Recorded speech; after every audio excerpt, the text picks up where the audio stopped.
लाहौर के सर्विसेज अस्पताल में अद्वियात बाहर से मंगवाने की खबर डॉन न्यूज पर नशर होने के बाद महकमा सेहत ने एक्शन ले लिया। निगरान वजीर सेहत पंजाब प्रोफेसर जावेद अकरम की हिदायत पर महकमा सेहत ने 4 रुकनी तहकीकाती कमेटी तश्कील दे दी है।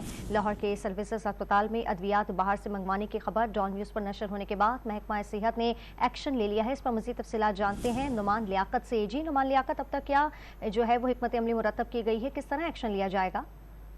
जी देखें, ये जो लाहौर का सर्विसेज अस्पताल है, यहाँ पर अद्वियात का बहुत सा इशू था, जिसमें बेहोशी की अद्वियात और पायोडीन और सर्जिकल का जो तमाम तर सामान है वो मरीजों से बाहर से मंगवाया जा रहा था। इनके लवाहिकीन जो है वो महंगे दामों सामान लाने पर मजबूर थे, जिसकी खबर डॉन न्यूज ने नशर की थी, जिसके बाद महकमा सेहत ने जो है इस पर एक्शन लिया है और 4 रुकनी कमेटी निगरान वजीर सेहत की हिदायत पर तश्कील दे दी है।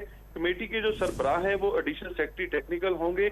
कमेटी अस्पताल का दौरा करेगी और अद्वियात और डिस्पोजेबल अशिया की जो अदम दस्तियाबी है इसका चेक एंड बैलेंस किया जाएगा और कमेटी की जिम्मेदारी होगी कि वो अद्वियात की फराहमी को यकीनी बनाने के लिए अपनी सिफारिशात भी पेश करेगी और जल्द अज जल्द जो कमेटी है वो अपनी इंक्वायरी मुकम्मल करके रिपोर्ट महकमा सेहत को पेश करेगी। ताहम इस हवाले से जो निगरान वजीर सेहत प्रोफेसर जावेद अकरम है, इन्होंने डॉन न्यूज से गुफ्तगू में ये भी कहा है कि अगर एमएस गफलत के मुर्तकिब पाए गए तो इनके खिलाफ भरपूर एक्शन भी लिया जाएगा। जी बहुत शुक्रिया आपका नुमान लियाकत।